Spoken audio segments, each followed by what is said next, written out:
दोबारा से हम लोग आ चुके हैं गाइस, और आज हम वीडियो देखने वाले हैं कि भाई तारक मेहता के उल्टा चश्मा को भाई सबने धीरे धीरे देखना बंद क्यों कर दिया।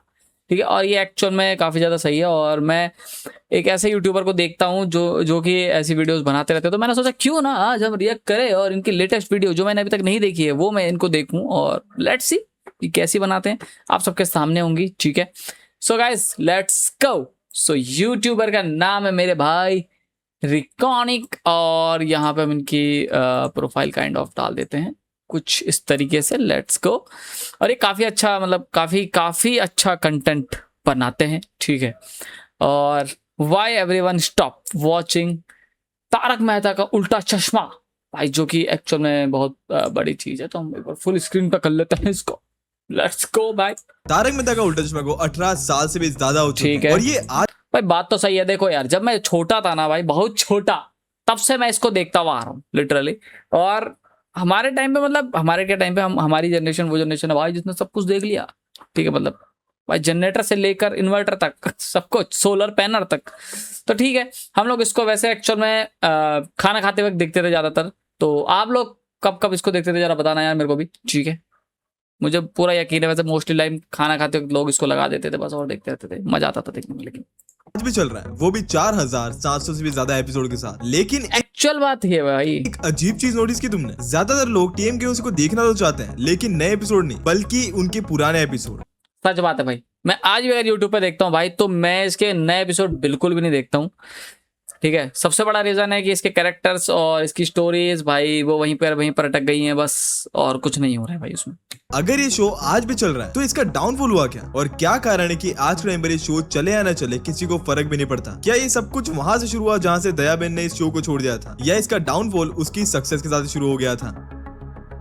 ये शो स्टार्ट हुआ था 2008 में, और तारक मेहता का उल्टा चश्मा की कहानी ओरिजिनल नहीं थी। ये सीरियसली गुजराती राइटर थे तारक मेहता। ये उनकी लिखी हुई कॉमेडी स्टोरीज पर बेस्ड थी, जो कि एक मैगजीन में पब्लिश होती थी। उस टाइम पर वही टीवी शोज आते थे जिसमें कुछ ना कुछ ड्रामा होता था, मतलब वही सास बहू और रोज का ड्रामा चलता था। तारक मेहता का उल्टा चश्मा ने सीधा एक अलग चीज दी, वो था फैमिली कॉमेडी, जहाँ पर ये बात एक्चुअल में सही है भाई कि क्योंकि इससे मतलब बहुत सारे जो मतलब काइंड ऑफ मिडिल क्लास कह सकते हो, वो लोग बहुत ज्यादा रिलेट करते थे। हम भी बहुत रिलेट करते थे कि यार ऐसा तो हम लोग भी करते हैं, तो इस वजह से भी इसको देखा जाता था।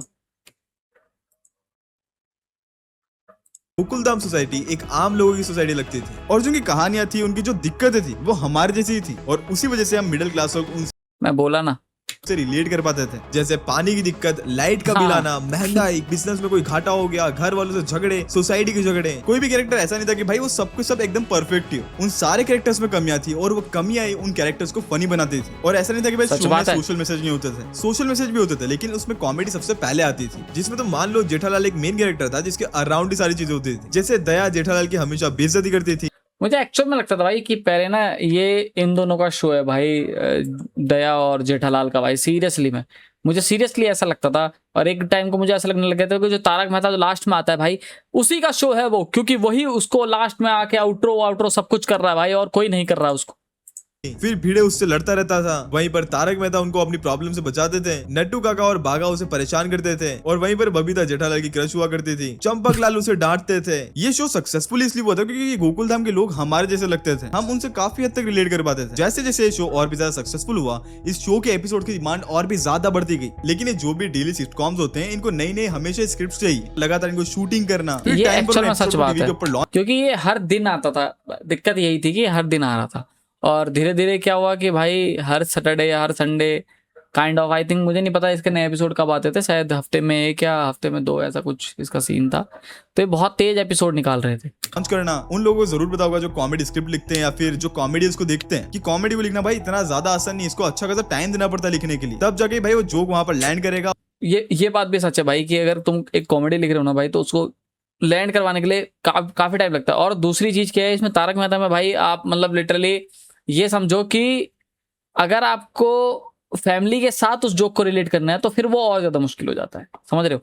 तो ये थोड़ा सा मुश्किल है, जैसे आज की डेट में समय रहना चलता है, बट ठीक है, वो फैमिली शो नहीं है, तो वो मार सकता है जोक वैसे, बट अगर आपको एज अ फैमिली के बीच में बैठ के उसको करना है तो भाई बहुत ज्यादा मुश्किल है। और तब जाके वो जोक बहुत ज्यादा अच्छे से एग्जीक्यूट हो पाएगा। लेकिन प्रोडक्शन प्रेशर के चक्कर में इस शो का डायरेक्शन ही चेंज हो गया, क्वालिटी सच से बात है। सीधा क्वांटिटी के ऊपर। इस शो का मेन पर्पस ही शिफ्ट हो गया एंटरटेनमेंट से सीधा भाई एपिसोड ही लॉन्च करने। अब तो बस वही तेज रोज कुछ ना कुछ करना ही है, चाहे पसंद आए या फिर ना। बेफालतू में वो स्टोरी को खींचने लगे, बार बार वही सेम डायलॉग्स, सेम चीजें जो कि उनके लिए पहले काम की। हाँ, जैसे कि ये इवेंट वाला भाई, कितने आई डोंट नो भाई कि कितने इवेंट होते हैं भाई। ऐसी कौन सी सोसाइटी है, मैं आज की डेट में सोच रहा हूँ कि किसी सोसाइटी में शिफ्ट हो जाता हूँ, मुझे नहीं मिल रही है कोई ऐसी सोसाइटी जहां पे इतने इवेंट हो रहे हैं, सब कुछ हो रहा है भाई। लिटरली यहाँ साला एक बिजली का बिल नहीं भरा जा रहा भाई किसी से, मतलब वो मेंटेनेंस बिल देने में भाई रोना हो जाता है भाई। ये पूरा चंदा इकट्ठा करते रहते हैं हर बार, आई डोंट नो भाई। थी यहाँ तक कि सबसे मेन चीज चेंज हुई गोकुलधाम सोसाइटी में, जहाँ पर इस सोसाइटी का मेन इम्पैक्ट ही खत्म हो गया। जो पुरानी सोसाइटी थी उसमें बहुत ये एक्चुअल में मिडिल क्लास सोसाइटी लगती है तुम लोग अगर देखो, ठीक है, नॉर्मल सोसाइटी, छोटे और बहुत ज्यादा सिंपल रूम्स थे। और इसमें बस जेठालाल का घर थोड़ा सा अच्छा था पहले से ही, उसका लगता था कि हाँ भाई सेठ है वो। फर्नीचर भी एकदम बहुत सिंपल सा ही था, दीवारी भी ऐसी नहीं थी कि भाई बहुत चमक रही है या फिर एकदम चटक कलर है उनका। हर एक कैरेक्टर का घर उनके बारे में बहुत कुछ बताता था। हाँ सच है ये तो। किसी को अगर मोबाइल, कंप्यूटर या फिर साड़ी भी खरीदनी थी तो उसके पीछे एक कहानी होती थी। लेकिन जब नई गोकुलधाम सोसाइटी बनी तो सबके घर एकदम अमीरों वाले हो गए, सबके घर में महंगे महंगे फर्नीचर आ गए। ये सच बात है। और यहीं इसी के बाद दया बहन चली गई थी, शायद दया बहन को घर अच्छा नहीं लगा, दीवारों पर एकदम वो चटक सा कलर आ गया, सबको एक बड़े बड़े कमरे मिल गए। मतलब ऐसा लगने लग गया कि भाई सबके सब अमीर हो गए। यहाँ तक कि शो में कैरेक्टर्स की डेप्थ से खत्म हो गई थी। अगर तुम भाई मेरे को तो यही समझ में नहीं आ रहा है चंपक चाचा कब तक भाई, मतलब कर दो भाई अंत। देखो तो पहले गोकुलधाम सोसाइटी बहुत ज्यादा भरी भरी लगती थी, लेकिन पता नहीं फिर वो धीरे धीरे थोड़ा खाली खाली सा नजर आने लगा। जब रेनोवेशन हुआ था तब उस टाइम पर उनका सेट दिखने में तो बहुत अच्छा लग रहा था, लेकिन जो गोकुलधाम सोसाइटी की रिलेटिबिलिटी थी, जिससे लगता था कि भाई हमारे जैसे, वो बिल्कुल ही खत्म हो गया। एक कॉन्सेप्ट है जिसको वैंडलिजेशन बोलते हैं। इसका मतलब ये है कि एक कैरेक्टर की जब क्वालिटी को इतना ज्यादा रिपीट किया जाए कि इवेंचुअली वही उसकी पूरी पर्सनैलिटी बन जाती है। जैसे एग्जाम्पल के लिए तुम ये देखो, चंपक लाल पहले बहुत ज्यादा गुस्से में थे, बहुत ज्यादा फनी थे और वो कभी कभी ज्ञान भी देते थे, लेकिन बाद में उनकी पूरी पर्सनैलिटी वही बन गई कि भाई वो ज्ञान ही देते रहते कुछ ना कुछ। ऐसे ही अंजलि के कैरेक्टर के साथ हुआ। पहले उनका कैरेक्टर बहुत ज्यादा इंटेलिजेंट था, बहुत। मुझे भी एक्चुअल में भाई यही लगता था कि अंजलि एक ऐसी लौती, मतलब उसमें गर्ल कैरेक्टर उन्होंने डाली है जो कि इंटेलिजेंट काइंड ऑफ थिंग में थी, बट धीरे धीरे भाई वो डाइट भाई, बस डाइट ही है भाई। उसके बाद कुछ दुकान में हो रहा है तो भी अंजलि कुछ नहीं कर पा रही सॉल्यूशन। भाई कुछ तो करो भाई, वो इंटेलिजेंट गलती भाई, सेंसिबल था। बाद में उनका पूरा कैरेक्टर वही मोस्टली डाइट फूड वाला ये देखो, ऐसा ही पोपटलाल के कैरेक्टर के साथ हुआ। पहले इसकी उनका तो शादी नहीं हो पा रही भाई साहब, शादी.com वालों भाई मिलो भाई इससे। बहुत ज्यादा गुस्से में रहता था, बहुत ज्यादा कंजूस था, एक जर्नलिस्ट था जो कि बहुत ज्यादा सच के सामने खड़ा होता था। लेकिन अब उनका कैरेक्टर सिर्फ शादी करता रहता है। ऐसे ही गोली के साथ हुआ। पहले वो एक बहुत ज्यादा शरारती सा बच्चा था और जेठालाल और उन दोनों की कॉम्बिनेशन बहुत ज्यादा खतरनाक था और उन दोनों को लोगों को स्क्रीन पे देखने में बहुत ज्यादा मजा आता था। लेकिन अब उनका कैरेक्टर मोस्टली खाना ही करता है। बागा के कैरेक्टर के साथ पहले वो एक टेक्नीशियन था जो हर बावरी के पीछे बावड़ा है, बात को एक अलग अंदाज में बताता था, लेकिन बाद में उनका वही कैरेक्टर बावरी का राउंड कर दिया। अब्दुल के कैरेक्टर के साथ भी ऐसा ही भाई। एक्चुअल में तो सच, अब्दुल के कैरेक्टर के साथ क्या हुआ भाई? वो एक दुकान, अच्छा काम वाम शायद उसकी एक दुकान है, बट फिर भी भाई तुम एक नॉर्मल सी चीज सोचो कि भाई सोसाइटी के बाहर तुम्हारी दुकान है और तुम ही सोसाइटी के सारे काम करवा रहे हो। आई डोंट नो भाई, मैं एक्चुअल में पता है, मैं तुम्हें बताता हूँ, मैं बहुत बार ये सोचता था कि भाई वो सोसाइटी के काम करवा रहा है, वो दरवाजे लगवा रहा है, वो फर्श लगवा रहा है, वो फलाना दिखड़ा कर रहा है, उसकी दुकान में कौन बैठा है मुझे ये समझा दो भाई, कौन है उसकी दुकान? मेरे को समझ में नहीं आ रहा भाई, कौन बैठा है उसकी दुकान में, उसका धंधा चल कैसे रहा है? सिर्फ ये लोग रात को सोडा पीने जाते हैं या टप्पू सेना कुछ खरीदने चली जाए, उससे चल रहा है क्या उसका धंधा? बस आई डोंट नो भाई क्या चल रहा है इसमें।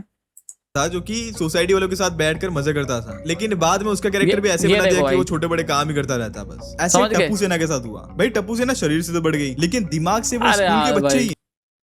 मेरे को एक्चुअल में लगा था भाई अब तो इनकी भाई शादी वादी की एज हो गई, अब तो अपनी भी शादी हो गई, ठीक है। बल्कि मैं इनसे छोटा था भाई जब मैंने स्टार्ट किया था इसे देखना, और धीरे धीरे कैरेक्टर इतने बड़े हो गए कि भाई कैरेक्टरों की शादी नहीं हो रही भाई, हमारी शादी हो गई है। इनकी एक्चुअल में शादी वादी कर देनी चाहिए या जॉब वॉब भेज देना चाहिए भाई इनको। उनकी लाइफ को भाई एक्सप्लोर ही नहीं किया गया। ये जितने भी कैरेक्टर्स है टप्पू सेना के अंदर, वो सारे के सारे अपनी लाइफ में कुछ, इसी वजह से सारे के सारे मुझे लगता है कि धीरे धीरे चले गए, क्योंकि एक्सप्लोर तो बाकी कैरेक्टर्स को तो करना था ना। बड़ा करना चाहते सॉरी यार रोनिक भाई, आपको बार बार रोक दे रहा हूँ बीच में, कॉपीराइट मत डालना इसमें। थे, लेकिन जितने भी टप्पू सेना के मेंबर्स हैं वो सब के सब एक रिपीटेड लाइफ के अंदर बन के रह गए। पोपटलाल की शादी बार बार होने वाली होती है, लेकिन लास्ट में वही स्टोरी लाइन वापस से रिसेट हो जाती है वहीं पर। कभी बात सच सिचुएशन है। सपना निकलती है, तो कभी भाई किसी से गलती हो जाती है, और हर बार उनका रिश्ता ही कैंसिल हो जाता है। मेरे यहाँ पर भाई एक बार तो उसकी पूरी शादी होते होते तोड़ दी उसने, लास्ट में मोमेंट पे वो कहता है कि नहीं दूल्हा वो था, मैं तो एक्टिंग कर रहा था शादी। छोटे छोटे बच्चों की शादी होगी, लेकिन पोपटलाल की अभी तक शादी सच नहीं बात है हुई। भाई, तो ये सच बात है स्टोरी actually में। तारक मेहता की ये एक ग्रोथ नहीं पकड़ पा रही है, ऑडियंस को पहले से पता और मुझे लगता है इसकी वजह वही है कि जो ओरिजिनल स्टोरीज होंगी ना, जो कॉमिक वाली स्टोरीज हैं, वो खत्म हो गई होंगी भाई एक्चुअल में। और मेरे को लगता है कि या तो वो राइटर्स अब लिख नहीं रहे होंगे, या फिर मतलब जो ओल्ड राइटर है या उनकी डेथ हो गई होगी, जो भी है आई डोंट नो, मैंने इतनी रिसर्च नहीं करी है भाई, मैं बिना रिसर्च के बोल रहा हूँ। तो कुछ भी अगर गलत हो तो प्लीज कमेंट में मत मुझे गालियां देना, बट ठीक है कि भाई कुछ परमानेंटली चेंज नहीं होगा। जब चीजें हमें ऑलरेडी पता है, जो हमने ऑलरेडी देख रखा है, तो भाई सस्पेंस काम ही नहीं करना है। बात सच है। अब हमें पता है कि आप एक बार शादी नहीं कर रखी पोपटलाल की, तो भाई दोबारा भाई 3 बार हम बेवकूफ बन गए ना भाई, अब 4थी बार थोड़ा बनेंगे, हम देखेंगे नहीं शो। और सबसे बड़ा डाउनफॉल भी यहीं से शुरू हुआ, जब मेन कैरेक्टर्स ने इस शो को छोड़ना चालू कर दिया। एक्चुअल में सबसे इम्पोर्टेंट जो कैरेक्टर था, और यहाँ तक कि दया शो बहन। का मेन पोस्टर भी वही कपल था, और वो थी दया बहन। जैसे दिशा वकानी ने 2017 में मां बनने के बाद शो से थोड़े टाइम के लिए ब्रेक लिया था। और मुझे ये एक्चुअल में बहुत लगा था, ज्यादा- मुझे एक्चुअल में लगा था कि भाई ये वापस आएंगी, ठीक है, इनके बेबी होने के बाद ये हो सकता है वापस आ जाए, बट ये कभी वापस नहीं आई। आई डोंट नो कि तारक मेहता के बाकी जो एक्टर्स हैं वो भी लीव कर रहे थे, और हो सकता है कि भाई दया बहन भी एक सॉफ्ट एग्जिट ले ली है उसके थ्रू बेबी, मतलब देखो इसमें तो छुट्टी लेनी थी, ऑब्वियस सी बात है, बट हाँ ये हो सकता है क्योंकि बाकी लोगों को निकलने में वहां से बहुत ज्यादा प्रॉब्लमेटिक हुई, बहुत ज्यादा दिक्कतें हुई हैं, जो जैसा कि वो सोशल मीडिया में डालते हैं, बट ठीक है। इंपॉर्टेंट कैरेक्टर थे। यहाँ तक कि दया और जेठालाल उस शो में एक बहुत ज्यादा इंपॉर्टेंट पार्ट थे कॉमेडी का। उन दोनों की केमिस्ट्री को रिप्लेस किया ही नहीं जा सकता था। मेकर्स बार बार सही बात बोलते थे है। कि भाई इनका कमबैक होगा, वो वापस से आएंगी, लेकिन ऐसा और कितनी बार दिखाया भी गया कि भाई दया वापस आने वाली, दया वापस आने वाली है, बट मेरे को लगता है 10 से 12 बार तो यही सब करा होगा भाई। जेठालाल को सपना आ गया, जेठालाल हेलीकॉप्टर लेके चला गया, जेठालाल मतलब उसकी मम्मी का फोन आ गया, भाई बहुत बार करा गया है, बट दया बहन की कोई वापसी नहीं हुई। कभी हुआ नहीं। वो वापस से तारक मेहता का उल्टा चश्मा में लौट के आई नहीं, और अभी वो वापस आने भी नहीं वाली। और उसके बाद तो कई सारे कैरेक्टर्स की लाइन लग गई, जहाँ पर वो शो को ही छोड़ने लग Actual। गए, जहाँ पर टप्पू 3 बार चेंज हो गए। भव्य गांधी हाँ। जो कि 2008 मैंने इसको देखने से चालू किया था से 2017 तक था। तो मतलब मैंने 2017 तक देखा, उसके बाद मैंने देखा ही नहीं है। फिर राज अनंदक 2017 से 2022 तक रहा। फिर नीतीश भलूनी जो कि 2023 से और अभी तक काम कर रहा है। और सोनू तो भाई यहाँ पर 4 बार चेंज हो चुकी है। पहले Actual झील में। मेहता थी जो कि मैंने ये भी 2008 से देखी है, और 2012 ये तक वाली रही। जो second फिर वाली निधि भानुशाली सोनू जो है। कि 2012 से लेकर 2019 निधि तक रही। भानुशाली पलक देखी है, सिद्धवानी जो कि 2019 उसके बाद नहीं से देखी, 2024 और आई तक, थिंक और इन फिर सब ने लीव कर दिया है ताकि इनको करियर में कुछ आगे करना होगा, ऑब्वियस सी बात है। शिमाली जो कि 2024 से लेकर प्रेजेंट अभी काम कर रही है। और फिर इस शो के ऑलमोस्ट मेन कैरेक्टर जो कि तारक मेहता थे, उन्होंने भी इस शो को लीव कर दिया। फिर अंजलि मेहता, रोशन सिंह सोढ़ी, गोली, सबने धीरे-धीरे बाबरी, लीव फिर कर दिया रीटा था। रिपोर्टर और भी कई सारे कैरेक्टर्स ने इस शो को छोड़ दिया। डिफरेंट जो एक्टर्स थे उन्होंने डिफरेंट रीजंस के कारण इस शो को छोड़ा। कोई अपनी लाइफ पर फोकस करना चाहता था, कोई अपनी पढ़ाई पर फोकस करना चाहता था, किसी को अपने करियर में ग्रोथ चाहिए थी, कोई अपने पर्सनल रीजन की वजह से छोड़ना चाहता था। और यहाँ तक कि कई सारे एक्टर्स के झगड़े हो गए थे। अब तुम ऐसा मत समझ रहा कि भाई नए एक्टर्स बुरे हैं, लेकिन तुमने ये तो सुना है ना भाई, ओल्ड इज गोल्ड। नए, हाँ एक्चुअल में नए एक्टर बुरे नहीं है, बट अब तुम ये देखो, ये सोडी जो है, अपन अगर इसको देख रहे तो अपने को वो फील नहीं है भाई कि मतलब तुम समझ रहे हो कि पुराना वाला सोडी का अलग ही बात थी। ये अंजलि मेहता काइंड ऑफ उसी फेस में लेके आए हैं, बट भाई वो नहीं आ रहा है, किक नहीं आ रहा है। ये देखो तारक मेहता को, लेकिन जो ऑडियंस थी उनको वही पुराने एक्चुअल में मैं जब भी कोई नया कैरेक्टर एकदम से रिप्लेस होता है, अगर मान लो आपके सामने कोई एक प्रोडक्ट मैं रख दूं कि भाई जैसे ये आईफोन है, आईफोन अगर मैं आपको दिखा रहा हूँ कि भाई ऐसा है, ये जो 2 कैमरे हैं ये 15 है, अगर मैं इसको सीधा कर दूंगा तो ये ऑब्वियस सी बात है 16 या 17 बन जाएगा। तो समझो चीज को कि जो चीज जैसी दिख रही है पुराने तरीके से वो वैसी चलेगी। वैसे कुछ कैरेक्टर्स तो भाई इस दुनिया में भी नहीं रहे, जैसे बात सच है भाई, कवि कुमार आजाद एंड नड्डू काका। लेकिन बैक एंड चीजें और भी ज्यादा खराब थी जो कि कभी सामने आई नहीं। जैसे शैलेश लूदा ने 2008 से 2022 तक तारक मेहता के कैरेक्टर को प्ले किया, जो कि बहुत ज्यादा इंपॉर्टेंट था उस शो के अंदर। ऐसा मत समझना कि भाई उनका नॉर्मल सपोर्टिंग कैरेक्टर ही था इस शो में। उनका कैरेक्टर जेठालाल का फायर ब्रिगेड था। यहाँ तक कि एपिसोड्स के एंड में वही आके कंक्लूड करते थे। उन्होंने बताया कि उनकी 1 साल की पेमेंट पेंडिंग थी। फिर मार्च में भी रोक लिया लगातार। तो फिर मैं लगातार काम कर रहा हूँ और आप जानबूझ के पैसा नहीं दे रहे हो, सिर्फ आम। इनका लेकिन बाद में सेटलमेंट आई थिंक हो चुका था। मतलब पहले ये सारे दिक्कतें हुई और इन्होंने फिर शो छोड़ा, फिर कोर्ट केस हुआ, उसके बाद ये सब कुछ हो चुका था सही। ट्विस्ट करने के लिए, और चूंकि आपकी भाषा मुझे स्वीकार्य नहीं थी, मैं तो छोड़ ही चुका था। इनका असल में आई थिंक कुछ ऐसा था कि मतलब मीडिया से बात नहीं करोगे, या ऐसा कुछ काइंड ऑफ सीन था आई थिंक इनका। फिर मैंने अल्टीमेटली एक मेल किया कॉन्ट्रैक्ट में, if you do not release this I will not come from tomorrow. अभी तक तो मैं आ रहा था गुड जेस्चर में। जो मेकर से उनका कहना था कि उनको पेमेंट देने से मना नहीं बोला था, बस उनको फुल और फाइनल डॉक्यूमेंट को साइन करना था। लेकिन जो चैलेंज थे उनके अकॉर्डिंग उन डॉक्यूमेंट्स के अंदर मीडिया से बात ना करने जैसी एक्स्ट्रा कंडीशन ये क्योंकि बहुत उठा था मुद्दा भी थी, जिनको वो एक्सेप्ट नहीं करना चाहते थे, क्योंकि जो इस शो के प्रोड्यूसर और क्रिएटर थे आसित कुमार मोदी, उनसे उनका झगड़ा हो गया था और इसीलिए ये सारी चीजें हो रही थी। इसके बाद उन्होंने एनसीएलटी अप्रोच किया और फाइनली दोनों पार्टीज के बीच में सेटलमेंट हुआ, जिसमें शिल्ले शिलूदा को 1 करोड़ से भी ज्यादा पे किया गया। लेकिन फिर उसके बाद एक एक्ट्रेस ने बहुत ज्यादा सीरियस एलिगेशन लगाए, जेनिफर मिस्त्री, जिसने रोशन सोडी का कैरेक्टर लगभग 15 साल से प्ले किया। उन्होंने भी 2023 में इस शो को छोड़ दिया और उन्होंने इस शो के प्रोड्यूसर के ऊपर कई सारे सीरियस एलिगेशंस लगाए, जैसे उनके साथ हैरेसमेंट हुआ, उनके ऊपर इनअप्रोप्रिएट कमेंट्स पास किए गए, उनके साथ मेंटल हैरेसमेंट हुआ, ह्यूमिलेशन हुआ उनके साथ, और यहाँ तक कि उनके पेमेंट्स भी कई टाइम तक पेंडिंग रखी गई। असित मोदी इस प्रोडक्शन के मेंबर्स ने तो डिनाई कर दिया कि ऐसा उन्होंने कुछ देखा नहीं और इस एलिगेशन को डिनाई कर दिया। 2024 में लोकल कंप्लेंट्स कमेटी के डिसीजन में रिपोर्टेडली आउटस्टैंडिंग ड्यूज क्लियर करने को कहा गया और एडिशनल 5 लाख रुपए कंपनसेशन ऑर्डर हुआ। फिर बाद में पलक सिद्धवानी ने भी ऐसे कुछ एलिगेशंस लगाए। उन्होंने 2024 में एग्जिट लिया और उन्होंने ये बताया कि उनके ऊपर प्रोडक्शन ने एक्सप्लॉइटेशन किया है और यहाँ तक कि जो प्रोडक्शन उन्होंने उनके ऊपर कॉन्ट्रैक्ट ब्रीच करने के एलिगेशंस लगाए। लेकिन 2025 में दोनों साइड से रिजॉल्व हो चुकी है चीजें, पर स्टिल प्रोडक्शन हाउस के बीच में और उन कैरेक्टर्स के बीच में सिचुएशन बहुत ज्यादा खराब हो चुकी थी, जिस वजह से कैरेक्टर्स वापस आ भी नहीं सकता। तारक मेहता का उल्टा चश्मा एक कोई ऐसा शो नहीं था जो कि लोग आते हैं और देख के बस चले जाते हैं। ये इकलौता एक ऐसा शो है जिसकी डिमांड बहुत ज्यादा थी और यहाँ तक कि काफी लोग इसको देखा करते थे। ये कंप्लीट एक मेन स्ट्रीम शो था और अभी भी है। वैसे तो जो इंडियन फैमिलीज है उनके घर पर बार बार सारे एपिसोड चलते रहता है। यूट्यूब पर भी इन एपिसोड्स के ऊपर मिलियंस में व्यूज हैं। एक्चुअल में मैं भी अब बस यूट्यूब पे देखता हूँ और मतलब कहीं मैं टीवी पे तो नहीं देखता हूँ इसे। और यहाँ तक कि इस शो से रिलेटेड कई सारे मीम्स बनते रहते हैं बहुत सारे। जो लोग आज के जमाने में जहाँ पर नेटफ्लिक्स है, सोशल मीडिया है, तो आज भी जो टीवी देखते हैं वो स्टिल इस शो को देखना पसंद करते हैं। और इतनी बड़ी फ्रेंचाइज को इस तरीके से एंड करना भाई ये प्रैक्टिकली पॉसिबल नहीं है और यहाँ तक कि डायरेक्टर के लिए भी बिल्कुल भी सेंस नहीं बनाता है, क्योंकि अभी भी इसके कई सारे व्यूअर्स है जो कि एग्जिस्ट करते हैं और इसलिए इसके मेकर्स को लगा कि इस शो को बंद करने से बढ़िया भाई इसके कैरेक्टर्स को रिप्लेस कर देते हैं और यही उनके लिए बहुत ज्यादा सेफ हो। एक तो ये अभी नया कैरेक्टर लेके आए हैं, आई डोंट नो गुजराती है वो भी, लेकिन जो क्रिएटिव डिक्लाइन है और कमर्शियल फेलियर है वो सेम नहीं होता। वो लोग अभी भी बहुत पैसा छाप रहे हैं, जिसके पुराने एपिसोड आज भी लोग देखते रहते हैं, उसके ऊपर आज भी बात होती है। लेकिन अभी के टाइम पर तारक मेहता का उल्टा चश्मा के 2 वर्जन एग्जिस्ट करते हैं। एक है वो पुराना वाला ओजी तारक मेहता का उल्टा चश्मा, अगर खाना खाते वक्त भाई किसी को कुछ देखने को नहीं मिलता तो वो सीधा तारक मेहता ही लगा देते हैं और वही पुराने एपिसोड देख के भाई लोगों को बहुत ज्यादा नॉस्टैल्जिया हिट होता है। और एक तरफ नया तारक मेहता का उल्टा चश्मा, जिसके नए एपिसोड्स भी आते हैं जिसमें कैरेक्टर्स को भी रिप्लेस कर दिया गया है। अभी के टाइम पर एकदम नई फैमिली आ गई है ताकि इस शो का नाम चलता रहे, ऐसा नहीं लगे कि भाई ये शो बंद हो गया। याद है कि ऐसे कई बार र्यूमर्स आए कि जेठालाल इस शो को छोड़ने वाले हैं और मुझे भी पता यही लगा था कि जब नई फैमिली आ गई थी ना तो मुझे लगा कि भाई देखो दया तो वापस आने वाली नहीं है, तो नई फैमिली को इनकी फैमिली के साथ रिप्लेस करा जा रहा है और आई थिंक जो जेठालाल है वो शो लीव कर रहा है।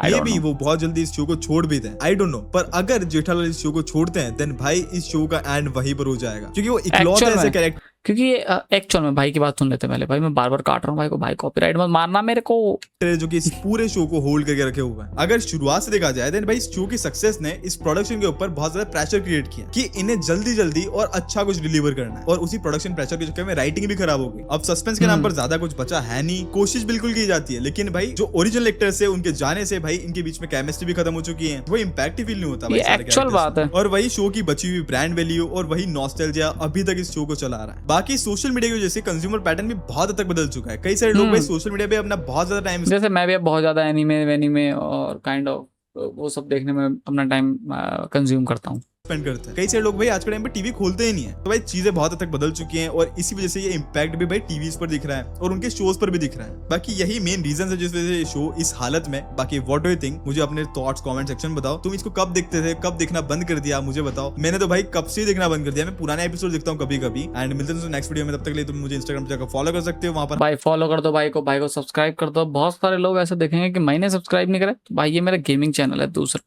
ठीक है, मैं गलती से इससे लॉग इन हुआ अभी।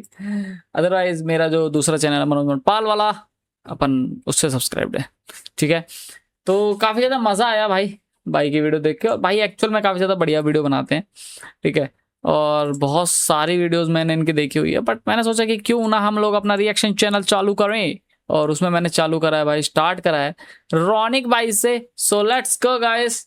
आई होप कि यार आप लोगों को पसंद आया हो, और अगर अच्छा लगा है, आप चाहते हो कि मैं किसी और वीडियो पे भी रिएक्ट करूं, तो बस भाई नीचे कमेंट करो फटाफट से, ठीक है। और लेट्स गो। रॉनिक भाई प्लीज यार कॉपीराइट मत मारना।